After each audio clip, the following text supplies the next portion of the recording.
Hi friends, ನಮಸ್ತೆ. Welcome back to my YouTube channel. ಹೇಗಿದ್ದೀರಾ? ಚೆನ್ನಾಗಿದ್ದೀರಾ ಅಂತ ಭಾವಿಸ್ತಾ ಇವತ್ತಿನ ಬ್ಲಾಗನ್ನು ಸ್ಟಾರ್ಟ್ ಮಾಡ್ತಾ ಇದ್ದೀನಿ. ಇನ್ನೂ ಚಾನಲ್ನ ಯಾರೆಲ್ಲ ಸಬ್ಸ್ಕ್ರೈಬ್ ಮಾಡ್ಕೊಂಡಿಲ್ಲ, ಪ್ಲೀಸ್ ಸಬ್ಸ್ಕ್ರೈಬ್ ಮಾಡಿಕೊಂಡು ಲೈಕ್ ಮಾಡಿ. ನಿಮ್ಮ ಫ್ರೆಂಡ್ಸ್ ಆ್ಯಂಡ್ ಫ್ಯಾಮಿಲಿ ಮೆಂಬರ್ಸ್ಗೂ ಕೂಡ ಶೇರ್ ಮಾಡಿ, ಅವರು ಕೂಡ ನೋಡಿ ಚಾನಲ್ಗೆ ಸಪೋರ್ಟ್ ಮಾಡಲಿ. ಹಾಗೆಯೇ ಎಲ್ರಿಗೂ ಕೂಡ ಗುಡ್ ಮಾರ್ನಿಂಗ್.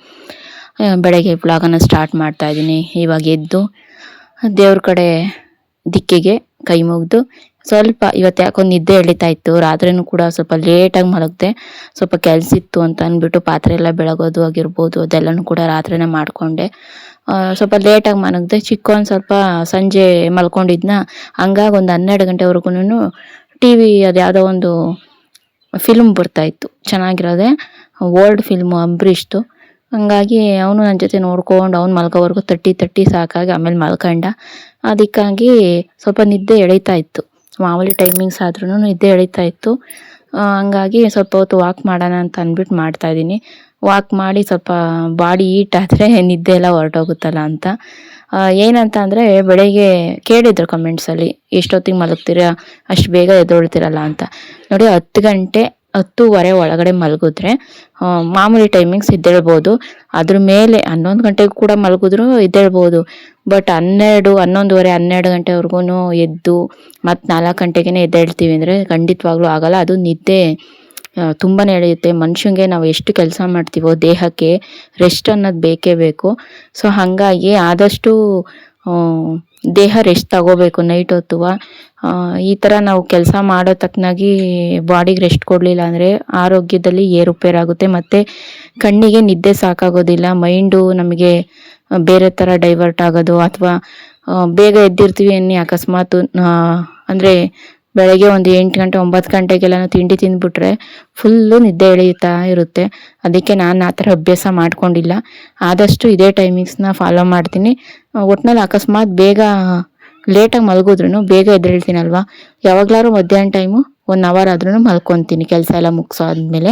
ಬಟ್ ಏನು ಅಂದರೆ, ನನಗೆ ವಿಡಿಯೋ ಎಡಿಟ್ ಊಟ ತಿಂದ್ಬಿಟ್ಟು ವಿಡಿಯೋ ಎಡಿಟ್ ಮಾಡೋಕೆ ಕೂತ್ಕೊಂಡ್ರೆ ನನಗೆ ಸಿಕ್ಕಾಬಟ್ಟೆ ನಿದ್ದೆ ಎಳೆಯುತ್ತೆ. ಸೊ ಹಾಗಾಗಿ ನಾನು ವಿಡಿಯೋ ಎಡಿಟಿಂಗಿಗೆ ಕೂತ್ಕೊಂಡಾಗ ನಾನು ಹಸ್ವಲ್ಲಿರ್ತೀನಿ. ಯಾಕಂತಂದರೆ ಹಸ್ವಿದ್ದಾಗ ಅದ್ರ ಕಷ್ಟ ಏನು ಅಂತ ಗೊತ್ತಾಗುತ್ತೆ. ಬೇಗ ಕೆಲಸ ಮುಗಿಸೋಣ, ಆಮೇಲೆ ಊಟ ತಿನ್ನೋಣ ಅಂತ. ಸೊ ಹಾಗಾಗಿ ನಾನು ತಿಂಡಿ ಊಟ ಏನು ತಿಂದಲೇ ವಿಡಿಯೋ ಎಡಿಟಿಂಗ್ ಮಾಡ್ತೀನಿ, ವಾಯ್ಸ್ ಓವರ್ ಕೊಡ್ತೀನಿ. ಅದಾದ ನಂತರ ಊಟಕ್ಕೆ ಕೂತ್ಕೊತೀನಿ, ಡೌನ್ಲೋಡಿಗೆ ಇಟ್ಕೊಂಡು ಊಟ ಮಾಡ್ತೀನಿ. ಇಲ್ಲ ಅಂತ ಅಂದರೆ ನಾವು ಊಟ ಮಾಡಿಬಿಟ್ಟು ವಿಡಿಯೋ ಎಡಿಟಿಂಗ್ ಕೂತ್ಕೊಂಡ್ರೆ ವಿಡಿಯೋ ನೋಡ್ತಾ ವಾಯ್ಸ್ ಓವರ್ ಕೊಡ್ತಾ ನಮಗೆ ನಿದ್ದೆ ಬಂದ್ಬಿಡುತ್ತೆ. ನಾನು ಸಾಕಷ್ಟು ಅನುಭವಿಸ್ಕೊಂಬಿಟ್ಟಿದ್ದೀನಿ. ಸೊ ಹಾಗಾಗಿ ಈ ಥರ ಏನಾದರೂ ನಿಮ್ಮದು ಲೆಂತಿ ವಿಡಿಯೋ ಇತ್ತು, ಈ ಥರ ಎಲ್ಲ ಇತ್ತು, ಎಡಿಟಿಂಗ್ ಮಾಡೋದಿತ್ತು, ವಾಯ್ಸ್ ಓವರ್ ಕೊಡೋದಿತ್ತು ಅಂದರೆ ದಯವಿಟ್ಟು ಊಟ ಮಾಡಿ ಎಲ್ಲ ಕುತ್ಕೊಬೇಡಿ. ಬೇಕಾದ್ರೆ ಬಿಸಿನೀರು ಕುಡ್ಕೊಂಡು ಅಥವಾ ಟೀ ಕುಡ್ಕೊಂಡು ಬೇಕಾದರೆ ನೀವು ವಿಡಿಯೋ ಎಡಿಟಿಂಗ್ನ ಮಾಡ್ಕೋಬೋದು. ಹಸ್ವಲ್ಲಿರಬೇಕು, ಇಲ್ಲ ಅಂತಂದರೆ ನಿದ್ದೆ ಎಳೆಯುತ್ತೆ ನಿಜವಾಗ್ಲೂ. ಸೊ ಹಾಗಾಗಿ ನಾನು ಅಂದರೆ ನಾನು ತಿನ್ನಲ್ಲ, ಮುಂಚೆನೇ ಬಿಸಿನೀರು ಅಥವಾ ಟೀನ ಇಟ್ಕೊಂಡು ನಾನು ವಿಡಿಯೋ ಎಡಿಟಿಂಗ್ನ ಮಾಡ್ತಾ ಇರ್ತೀನಿ. ಇನ್ನು ಮಾಮೂಲಿ ನನ್ನ ರೋಟೀನ್ ಗೊತ್ತೇ ಇದೆಯಲ್ಲ, ರಂಗೋಲಿ ಬಿಡಿಸೋದು. ಈ ಥರ ಒಂದು ಸಿಂಪಲ್ಲಾಗಿ ಒಂದು ರಂಗೋಲಿನ ಇವತ್ತು ಬಿಡಿಸ್ಬಿಟ್ಟು ಇನ್ನು ಮಿಕ್ಕಿದ ಕೆಲಸಗಳನ್ನ ಮಾಡಿಕೊಂಡೆ. ಅದು ಎಷ್ಟು ಬೇಗ ಬೆಳಕರಿಯುತ್ತೆ ಫ್ರೆಂಡ್ಸ್, 5:30ಗೆಲ್ಲನೂ ಬೆಳಕರ್ದಿರುತ್ತೆ. ನಿಜವಾಗ್ಲೂ ನನಗೆ ಎಷ್ಟು ಖುಷಿ ಆಗುತ್ತೆ ಅಂದರೆ ಒಂದೊಂದ್ಸಲ ಸಿಕ್ಕಾಪಟ್ಟೆ ಖುಷಿ ಆಗುತ್ತೆ. ಅದು ಬೆಳಗಿನ ವಾತಾವರಣ ನೋಡ್ತಾ ಇದ್ರೆ ಸಖತ್ ಖುಷಿ ಆಗುತ್ತೆ ಮಾತ್ರ. ಒಂದೊಂದು ಟೈಮು ಅಂದರೆ ಈಗ ನನಗೆ ಯೋಚನೆ ಆಗ್ತಾ ಇರೋದು, ಇವಾಗೆಲ್ಲ ವೀಡಿಯೋಸ್ ಎಲ್ಲ ಮಾಡ್ತಾ ಇದ್ದೀನಿ, ಬಟ್ ಮಳೆಗಾಲದಲ್ಲಿ ಏನು ಮಾಡೋದಪ್ಪ ಅನ್ನೋದೊಂದು ಯೋಚನೆ ಬಂದ್ಬಿಟ್ಟಿದೆ ನನಗೆ. ಹಿಂದೆ ಮುಂದೆ ಫುಲ್ಲು ಗೊಚ್ಚೆ ಆಗ್ಬಿಡುತ್ತೆ. ಎಲ್ಲೂ ಕೂಡ ನಿಮಗೆ ರಂಗೋಲಿ ಶೇರ್ ಮಾಡೋಕ್ಕಾಗಲ್ಲ, ಅಥವಾ ಹಿಂದೆ ವಿಡಿಯೋ ಶೂಟ್ ಮಾಡೋಕ್ಕಾಗಲ್ಲ. ಈ ಥರ ಪರಿಸ್ಥಿತಿ ಬಂದ್ಬಿಡುತ್ತೆ. ಏನು ಮಾಡೋದಪ್ಪ, ಏನಾದ್ರು ಒಂದು ವ್ಯವಸ್ಥೆ ಮಾಡ್ಕೋಬೇಕು, ಇಲ್ಲಾಂದರೆ ಸರಿ ಹೋಗಲ್ಲ. ಸ್ಕೂಲು ಕೂಡ ಆಚೆ ಒಂದೇ ಇದ್ರೆ ಏನಾಗುತ್ತೆ ಹೇಳಿ, ಸಗಣಿ ಇಟ್ಕೊಂಡು ಗಂಜಲ ಉಯ್ಕೊಂಡು ಎಲ್ಲ ಗಬ್ಬೆಬ್ಬಿಸ್ಕೊಬಿಡುತ್ತೆ. ಇವಾಗಲೇ ನೀವು ನೋಡ್ತಾ ಇರ್ಬೋದು, ನೈಟ್ ಕಟ್ಟಿ ಬೆಳಗ್ಗೆ ಈ ರೀತಿ ನಾವು ತೆಗ್ದಾಕ್ಲಿಲ್ಲ ಅಂದರೆ ಫುಲ್ಲು ಗಲೀಜಾಗ್ಬಿಡುತ್ತೆ. ಗಂಜಲ ಎಲ್ಲ ಆ ಕಡೆ ಎಲ್ಲ ಉಯ್ದಿದೆ, ಅದನ್ನೆಲ್ಲ ಚೆನ್ನಾಗಿ ಗುಡಿಸ್ಬಿಟ್ಟು ಸಂಜೆವರೆಗೂ ಆರಾಕ್ಬಿಟ್ರೆ ಚೆನ್ನಾಗಿ ಆರ್ಕೊಳ್ಳುತ್ತೆ. ಇಲ್ವಾ ಹಂಗೇನೆ ನಾವು ಇನ್ನೇನು ಮತ್ತೆ ಮಳೆಗಾಲದಲ್ಲಿ ನಾವು ಆಚೆ ಕಟ್ಟಕ್ಕೆ ಹೋಗಲ್ಲ, ಒಳಗಡೆನೆ ಕಟ್ಟಾಕಿರ್ತೀವಿ. ಅಲ್ಲೇ ಸಗಣಿ ಗಂಜಲ ಎಲ್ಲ ಉಯ್ಕೊಂಡು ಹೆಂಗಾಗಿರುತ್ತೆ ಅಲ್ವಾ. ಸಿಕ್ಕಾಪಟ್ಟೆ ಸೊಳ್ಳೆ ಆಗ್ತವೆ ಅವಾಗ. ನಮಗೇನೆ ತ್ಯಾವದ ಬಟ್ಟೆಲಿ ಮಲ್ಕೊಳ್ಳೋದಾಗ್ಲಿ ಅಥವಾ ತ್ಯಾವದ ಬಟ್ಟೆಲಿ ಕೂತ್ಕೊಳ್ಳೋದಾಗ್ಲಿ ಈ ಥರ ನಮಗೇನೆ ಆಗಲ್ಲ. ಮನೇಲೆಲ್ಲ ನೀರು ಚೆಲ್ಲಿದ್ರೆ ವರ್ಷವರೆಗೂ ಸಮಾಧಾನ ಆಗಲ್ಲ. ಇನ್ನು ಹಸುಗಳು ಹೆಂಗಿರ್ತವೆ ಅಂತ ಯೋಚನೆ ಮಾಡ್ತಾ ಇದ್ದೀನಿ. ಅದಕ್ಕೆ ಈಗೇನು ನಾನು ಹೊರಗಡೆ ಕಟ್ಟಾಕ್ತೀನಿ ನೋಡಿ, ಅಲ್ಲಿಗೆ ಸೀಟ್ ಹಾಕಿಸ್ಕೊಳ್ಳೋಣ ಅಂತ ಅನ್ಕೊಂಡಿದ್ದೀನಿ. ಮಳೆ ಟೈಮಲ್ಲಿ ಡೇ ಟೈಮಲ್ಲಿ ಅಲ್ಲಿ ಕಟ್ಟಾಕಿ ನೈಟ್ ಟೈಮಲ್ಲಿ ಕೊಟ್ಟಿಗೆ ಒಳಗಡೆ ಕಟ್ಟಾಕೋಣ ಅಂತ. ಬಟ್ ನೋಡಬೇಕು ಹೆಂಗೆ ಆಗುತ್ತೆ ಅಂತ. ಅದಕ್ಕೆಲ್ಲನೂ ತುಂಬಾ ಏನದು ಬಂಡವಾಳ ಹಾಕಲೇಬೇಕು. ಬಟ್ ಅದು ಸರಿ ಹೋಗಲ್ಲ. ನೋಡೋಣ ಇನ್ನು. ಈಗ ಗುಡಿಸ್ಬಿಟ್ಟು ಕೊಟ್ಟಿಗೆ ಎಲ್ಲನೂ ಹುಲ್ಲನ್ನು ಸ್ವಲ್ಪ ಬೆಂಕಿ ಇಡೋಣ ಅಂತ ಅಂದ್ಬಿಟ್ಟು ಹೋಗ್ತಾ ಇದ್ದೆ. ನೋಡಿ ಹಿಂಗೆಲ್ಲ ಕೆಲಸ ಮುಗಿಯೋತ್ತಿಗೆ ಆಚೆನೂ ಕೂಡ ಸಗಣಿ ಎಲ್ಲ ಎತ್ತಾಕ್ತಾ ಇದ್ದೀನಿ. ಸಿಕ್ಕಾಪಟ್ಟೆ ಬೆಳಕು ಆಗ್ಬಿಟ್ಟಿದೆ. ಈಗ 5:30ಗೆಲ್ಲನೂ ಜನ ಎದ್ದೇಳ್ತಾರೆ. ಯಾಕಂದರೆ ಸೌಂಡ್ ಆಗ್ತಾ ಇರುತ್ತೆ, ಪರ್ಕೆ ಗುಡಿಸೋದು, ಏನೋ ಪಾತ್ರೆ ಸೌಂಡು ಈ ಥರ ಎಲ್ಲ ಆಗ್ಬೇಕಾದ್ರೆ ಎದ್ಬಿಡ್ತಾರೆ ಜನನೂ ಕೂಡ. ಮಳೆಗಾಲದಲ್ಲಿ ಎದ್ದೇಳಲ್ಲ ಫ್ರೆಂಡ್ಸ್. ಮಳೆಗಾಲದಲ್ಲಿ ಚಳಿಗಾಲದಲ್ಲಿ ಎದ್ದೇಳಕ್ಕೆ ಆಗಲ್ಲ ಅಂತ ಅಂದ್ಬಿಟ್ಟು ಎದ್ದೇಳಲ್ಲ ಆಲ್ಮೋಸ್ಟ್, ನನಗೆ ಗೊತ್ತು. ಈ ಬೇಸಿಗೆಗಾಲದಲ್ಲಿ ಸೆಕೆ ತಡೆಯೋಕ್ಕಾಗ್ದಲ್ಲ ಎಷ್ಟೊತ್ತಿಗೆ ಆಚೆಗೆ ಹೋಗ್ತೀನಿ ಅನ್ನೋ ಕಾರಣಕ್ಕೆ ಜನರು ಎದ್ದೇಳ್ತಾರೆ. ನನಗೆ ಆದಷ್ಟು ಗೊತ್ತು, ನಾನು ಅದರಲ್ಲೇ ಇದ್ದೀನಿ. ಸೊ ಹಂಗಾಗಿ ಇವಾಗ ಟಾಯ್ಲೆಟಿಗೆ ಮತ್ತು ಇಲ್ಲಿ ಅಂಡೆಗೆ ನೀರು ಹಾಕ್ತಾಯಿದ್ದೀನಿ. ಯಾಕಂತಂದರೆ ಇಲ್ಲಿ ದನಿಗೆ ನೀರು ಕುಡಿಸ್ಬೇಕು, ಮತ್ತು ಹಾಲು ಕರಿಬೇಕಾದ್ರೆ ಸ್ವಲ್ಪ ನೀರು ತಗೋಬೇಕು ಕೆತ್ಲಿಗೆ ನೀರು ಹಾಕೋಕ್ಕೆ ಅಂತ ಅಂದ್ಬಿಟ್ಟು ಆ ಕಡೆ ಟಾಯ್ಲೆಟಿಗೂ ಕೂಡ ನೀರು ಹಾಕ್ತಾಯಿದ್ದೀನಿ. ಅದು ಬಂದು ಹಿಂದೆ ಎಲ್ಲರದು ಕೂಡ ಈ ಕಡೆ ಮನೆಗಳ್ದೆಲ್ಲನೂ ಹಿಂದೆನೇ ಟಾಯ್ಲೆಟ್ ಇರೋದು ಈ ಥರ ಸಪ್ರೇಟಾಗಿ. ಸೊ ಹಾಗಾಗಿ ಇನ್ನು ಬೂಸ ಎಲ್ಲನೂ ಈಗ ಹಾಲು ಕರಿಯೋದಕ್ಕೆ ಶೈಲೇಜ್ ಎಲ್ಲನೂ ಕೂಡ ತುಂಬ್ಕೊಳ್ತಾ ಇದ್ದೀನಿ. ಇವತ್ತು ತಿಂಡಿ ಗಿಂಡಿ ಏನು ಮಾಡೋದು ತೋರಿಸಲ್ಲ ಫ್ರೆಂಡ್ಸ್ ನಾನು. ಸ್ವಲ್ಪ ಕೆಲಸ ಇದೆ. ಸೊ ಹಾಗಾಗಿ ಅರಸೀಕೆರೆಗೆಲ್ಲನೂ ಹೋಗಬೇಕು. ಇನ್ನೂ ಕೆಲಸಗಳು ಬಾಕಿ ಇದೆ. ಎಲ್ಲ ಅಚ್ಚುಕಟ್ಟಾಗಿ ಕೆಲಸ ಎಲ್ಲ ಮುಗಿಸ್ಕೊಂಡು ಹೋಗಿ ಬರಬೇಕು. ಸ್ವಲ್ಪ ಕೆಲಸ ಇದೆ. ಸ್ವಲ್ಪ ಬ್ಯಾಂಕ್ ಪ್ರಾಬ್ಲಮ್ ಆಗಿಬಿಟ್ಟಿದೆ. ಓಡಾಡ್ತಾ ಇದ್ದೀನಿ ನಾನು. ಒಂದೊಂದು ಸತಿ ಅದೇನೋ ನಾನು ಒಂದೇ ಅಡ್ರೆಸ್ ಇರಬೇಕು ಫ್ರೆಂಡ್ಸ್. ಅಮ್ಮನ ಮನೆದು ಇಲ್ಲಿದು ಎರಡೂ ಮಿಕ್ಸ್ ಆಗಿಬಿಟ್ಟು ನನಗೆ ಬೇಡ ಫಜೀತಿ ಆಗಿಬಿಟ್ಟಿದೆ. ಇನ್ನು ಹಾಲು ಕರ್ಕೊಂಡು ಬಂದೆ. ಇವಾಗ ಡೈರಿಗೆ ಹಾಲು ಹಾಕೋಕ್ಕೆ ಅಂತ ಹೋಗ್ತಾಯಿದ್ದೀನಿ. ನನ್ನಿಂದ ಏನು ಅಂದರೆ ಬುಕ್ ಇಟ್ಕೊಂಡು ಬರಬೇಕು ಅವನು. ನನ್ನ ಮಗ ಚಿಕ್ಕವನು, ದೊಡ್ಡವನಿಗಿಂತನೂ ಚಿಕ್ಕವನು ಹಿಂದೆ ಬರ್ತಾನೆ. ಲೆಕ್ಕ ತಗೋಬೇಕು. ಅದಕ್ಕೆ ಅಲ್ಲೆಲ್ಲ ಹೇಳ್ತಾ ಇರ್ತಾರೆ, ಏನು ಅಮ್ಮ ಎಷ್ಟು ಹಾಕ್ತಾಳೆ ಹಾಲು, ಎಷ್ಟು ಬರುತ್ತೆ ದುಡ್ಡು ಅಂತ ಲೆಕ್ಕ ತಗೊಳಕ್ಕೆ ಬರ್ತೀಯಾ ನಿಮ್ಮ ಅಜ್ಜಿಗೆ ಹೇಳೋದಕ್ಕೆ ಅಂತ ರೇಗಿಸ್ತಾ ಇರ್ತಾರೆ ಅವನ್ನ. ಈ ಥರ ಅವನು ಅಜ್ಜಿ ಮೊಮ್ಮಗ ಇವನು. ನಮ್ಮ ದೊಡ್ಡವನಿದ್ದಾನಲ್ಲ ಅವ್ನು ನಮ್ಮ ಅಮ್ಮನ ಮಗ. ಅವ್ನು ನಮ್ಮ ಅಮ್ಮಂಗೆ ಭಾರಿ ಇಷ್ಟ. ನಮ್ಮ ದೊಡ್ಡವನ ಕಂಡ್ರೆ ಚಿಂಕುನ ಹೆವಿ ಇಷ್ಟ ನಮ್ಮ ಅಮ್ಮಗೆ.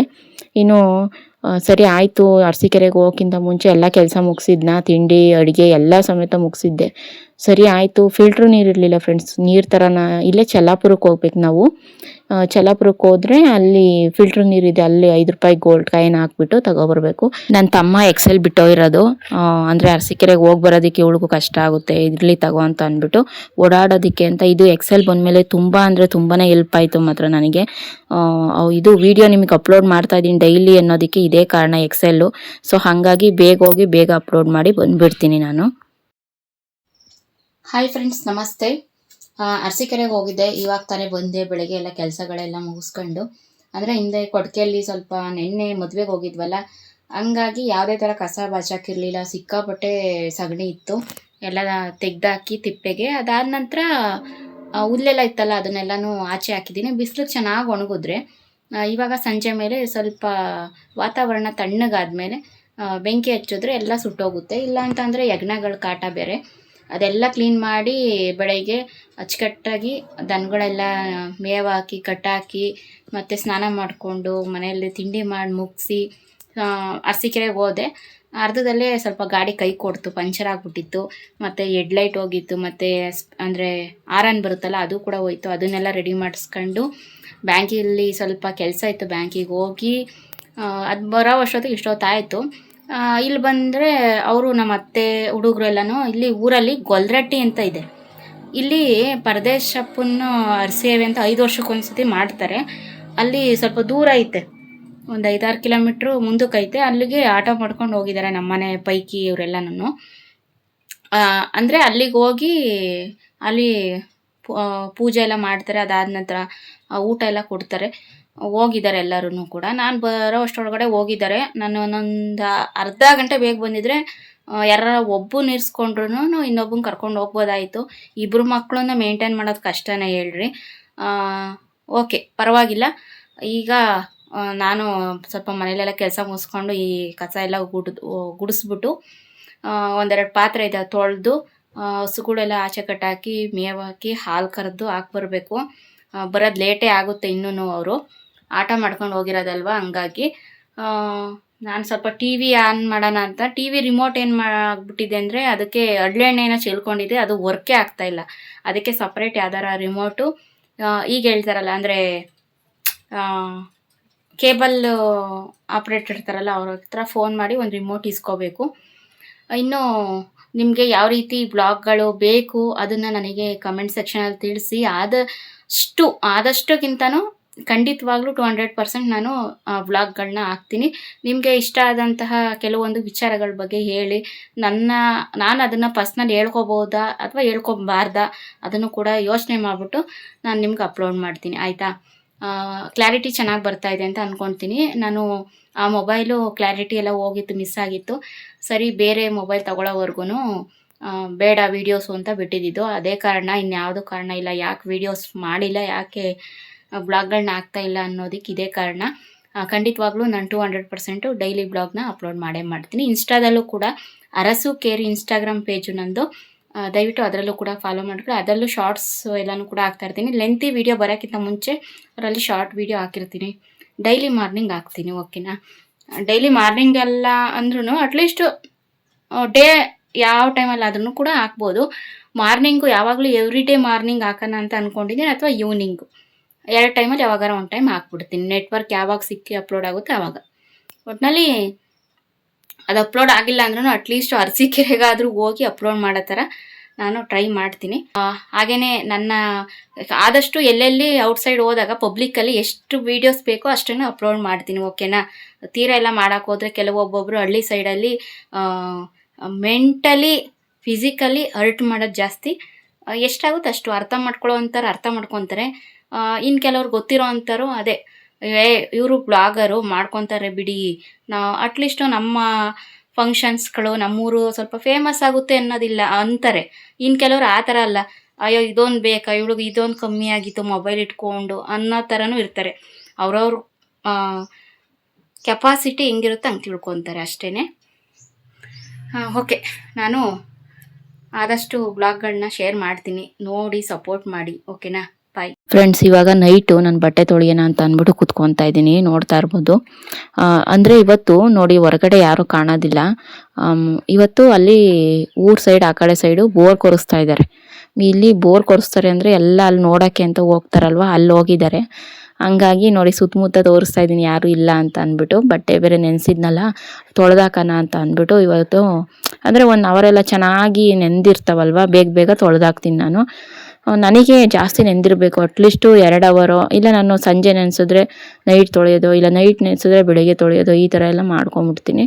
ನೋಡ್ತಾ ಇರ್ಬೋದು, ಬಟ್ಟೆ ಎಲ್ಲನೂ ಕೂಡ ಹಾಕಿದ್ದೀನಿ.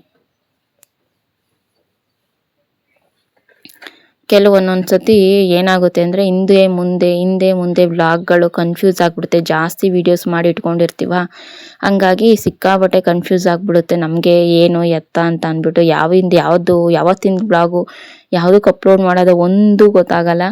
ಅವತ್ತಿನ ಡೇ ಬ್ಲಾಗ ಇದು, ನಾನೇ ಮರ್ತೋಗಿರ್ತೀನಲ್ಲ ಅನ್ನೋದೊಂದು ಕನ್ಫ್ಯೂಸ್ ಆಗಿಬಿಡುತ್ತೆ. ಅವತ್ತಿನ ಬ್ಲಾಗ್ ಅವತ್ತೇ ಅಪ್ಲೋಡ್ ಮಾಡಿಬಿಟ್ರೇನು ಪರವಾಗಿಲ್ಲ, ಇಲ್ಲ ಅಂತಂದರೆ ಹೆವಿ ಕನ್ಫ್ಯೂಸ್ ಆಗುತ್ತೆ. ಅದಾದ ನಂತರ ನೈಟು ನೋಡ್ತಾ ಇರ್ಬೋದು, ಚಿಕನ್ ತೊಗೊಂಬಂದಿದ್ದೆ. ಇದು ಬಂದು 3/4 kg ಚಿಕನ್ನು. ಹಂಗಾಗಿ ಇವಾಗ ನಾನು ಫ್ರೈ ಮಾಡೋಣ ಅಂತ ಅಂದ್ಬಿಟ್ಟು ಈ ಥರ ಫ್ರೈನ ನಮ್ಮ ಮನೆಯವರು ಚೆನ್ನಾಗಿ ಮಾಡ್ತಾರೆ, ಸಿಕ್ಕಾಪಟ್ಟೆ ಚೆನ್ನಾಗಿ ಮಾಡ್ತಾರೆ. ಒಂದು 2-3 ಸತಿ ನಮ್ಮ ಮನೆಯವ್ರು ಮಾಡೋದನ್ನ ಬೆಂಗಳೂರಲ್ಲಿ ಇದ್ದಾಗ ನಾನು ನಿಮಗೆ ತೋರಿಸಿದ್ದೆ. ಫೇಸ್ ತೋರಿಸಿರ್ಲಿಲ್ಲ, ಬರೀ ಅವ್ರು ಮಾಡೋದು ಮಾತ್ರ ತೋರಿಸಿದ್ದೆ. ಚೆನ್ನಾಗಿ ಮಾಡ್ತಾರೆ, ನಾನೇನು ಇದೇನು ಚೆನ್ನಾಗಿ ಮಾಡಲ್ಲ, ಬಟ್ ನಮ್ಮ ಮನೆಯವ್ರು ಮಾಡೋದು ನಂಗೆ ಭಾರಿ ಇಷ್ಟ ಆಗುತ್ತೆ. ಇದು ಒಂಥರ ಹಸಿರು ಮೆಣಸಿನ್ಕಾಯಿ ಹಾಕಿ ಸಿಂಪಲಾಗಿ ಮಾಡೋ ಅಂಥ ಫ್ರೈ. ಚೆನ್ನಾಗಿ ಚಿಕನ್ನ ಫ್ರೈ ಮಾಡ್ಕೋಬೇಕು, ಎಣ್ಣೆಯಲ್ಲೇ ಫ್ರೈ ಮಾಡ್ಕೋಬೇಕು, ಒಂಚೂರು ನೀರು ಹಾಕ್ಬಾರ್ದು. ಸೊ ಹಾಗಾಗಿ ನೀರೆಲ್ಲ ಚೆನ್ನಾಗಿ ಚಿಕನ್ನಿಂದ ಹಿಂಡ್ಕೊಬಿಟ್ಟು ಆಮೇಲೆ ಬರೀ ಚಿಕನ್ ಹಾಕಬೇಕು. ನೀರು ಹಾಕ್ತಲೇ ಮಾಡೋವಂಥದ್ದು ಸಿಕ್ಕಾಪಟ್ಟೆ ಚೆನ್ನಾಗಿರುತ್ತೆ. ಟೇಸ್ಟ್ ಮಾತ್ರ ಚೆನ್ನಾಗಿ ಫ್ರೈ ಆಗಬೇಕು ಸಿಕ್ಕಾಪಟ್ಟೆ. ಅಂದರೆ ಸ್ವಲ್ಪ ಚಿಕನ್ ಮಸಾಲ ಮಾತ್ರ ಒಂಚೂರು ಉದುರಿಸ್ತೀನಿ. ಅದಾದಮೇಲೆ ನಿಂಬೆಹಣ್ಣು ಹಾಕಬೇಕು, ಕೊತ್ತಂಬರಿ ಈ ಥರ ಹಾಕಿ ಚೆನ್ನಾಗಿ ಫ್ರೈ ಮಾಡ್ಕೊಂಡ್ರಂತೂ ಚೆನ್ನಾಗಿ ಎಷ್ಟು ಚೆನ್ನಾಗಿ ಟೇಸ್ಟ್ ಬರುತ್ತೆ ಅಂದರೆ, ಏನು ಗೊತ್ತಾ, ಇದು ಈ ಚಪಾತಿಗಾಗಿರ್ಬೋದು, ಅಂದರೆ ಜಾಸ್ತಿ ಯಾರು ಖಾರ ತಿಂತಾರೆ ನೋಡಿ ಅಂಥವ್ರಿಗೆ ಇದು ಸಿಕ್ಕಾಬಟ್ಟೆ ಚೆನ್ನಾಗಿರುತ್ತೆ. ಈ ಪೆಪ್ಪರ್ ಡ್ರೈ ಚಿಕನ್ ಅಂತ ಹೇಳ್ತಾರಲ್ಲ, ಅದೇ ಸ್ಟೈಲಲ್ಲಿ ಬರುತ್ತೆ, ಚೆನ್ನಾಗಿರುತ್ತೆ ಇದು ಕೂಡ. ಪೆಪ್ಪರ್ ಪೌಡರ್ ಇದ್ದರೆ ಹಾಕೋಬೋದಾಗಿತ್ತು, ನನ್ನ ಹತ್ರ ಇರಲಿಲ್ಲ, ನಮ್ಮ ಮನೇಲಿ ಖಾಲಿ ಆಗಿತ್ತು. ಮೆಣಸಿತ್ತು, ಇನ್ಯಾರು ಪುಡಿ ಮಾಡ್ತಾರೆ ಅಂತ ಅಂದ್ಬಿಟ್ಟು ಅದೇನು ಹಾಕಕ್ಕೆ ಹೋಗಲಿಲ್ಲ. ನೋಡಿ ಈ ಥರ ಚೆನ್ನಾಗಿದೆ, ಸಿಕ್ಕಾಬಟ್ಟೆ ಟೇಸ್ಟ್ ಇತ್ತು ಮಾತ್ರ. ನಮ್ಮನೆಯವರು ಕೂಡ ಏನಾರ ಅಕಸ್ಮಾತ್ ಬಂದರೆ ಈ ವೀಕು ಅವ್ರ ಕೈಯಲ್ಲಿ ಇದನ್ನೇ ಈ ಥರನೇ ಇನ್ನೊಂದ್ಸಲಿ ಅರ್ಧ kg ಚಿಕನ್ ತಂದು ಮಾಡಿಸ್ಬೇಕು. ಓಕೆ ಫ್ರೆಂಡ್ಸ್, ನಿಮ್ಗೆ ಹೇಗೆ ಅನ್ನಿಸ್ತು ಅನ್ನೋದನ್ನ ಬ್ಲಾಗನ್ನು ನನಗೆ ತಪ್ಪದೆ ಕಮೆಂಟ್ ಮಾಡಿ. ಹಾಗೆಯೇ ನನ್ನ ಯೂಟ್ಯೂಬ್ ಚಾನಲ್ನ ಯಾರೆಲ್ಲ ಸಬ್ಸ್ಕ್ರೈಬ್ ಮಾಡ್ಕೊಂಡಿಲ್ಲ ಪ್ಲೀಸ್ ಮಿಸ್ ಮಾಡ್ದಲೇ ಸಬ್ಸ್ಕ್ರೈಬ್ ಮಾಡ್ಕೊಳ್ಳಿ, ಲೈಕ್ ಮಾಡಿ, ಫ್ರೆಂಡ್ಸ್ ಆ್ಯಂಡ್ ಫ್ಯಾಮಿಲಿ ಮೆಂಬರ್ಸ್ಗೂ ಕೂಡ ಶೇರ್ ಮಾಡಿ, ಸಪೋರ್ಟ್ ಮಾಡಲಿ. ಹೆವಿ ಶೆಕೆ ಆಗಿ ನಾನು ಬೇವ್ತ್ಕೊಂಡು ಕುತ್ಕೊಂಡಿದ್ದೀನಿ. ಇನ್ನು ಹಸು ಒಳಗಡೆ ಕಟ್ಟೋದಕ್ಕೆ ಬೂಸನ್ನು ಕೂಡ ನೆನೆಸಿದ್ದೀನಿ. ಇಟ್ಬಿಟ್ಟು ಬೂಸನ ಆಮೇಲೆ ಒಳಗಡೆ ಕಟ್ಟಾಕ್ತೀನಿ. ನಾನು ಹೇಳೋದ್ನಲ್ಲ ಗೊಲ್ದರಟ್ಟಿಯಲ್ಲಿ ಫಂಕ್ಷನ್ ಇದೆ ಅಂತ, ಅಲ್ಲಿ ದೇವರೆಲ್ಲ ಕರ್ಕೊಬರ್ತಾರಲ್ವ, ಹಂಗಾಗಿ ಅಲ್ಲೆಲ್ಲ ಪಟಾಕಿನ ಸಿಡಿತಾ ಇರೋದು. Thank you for watching. Bye, take care.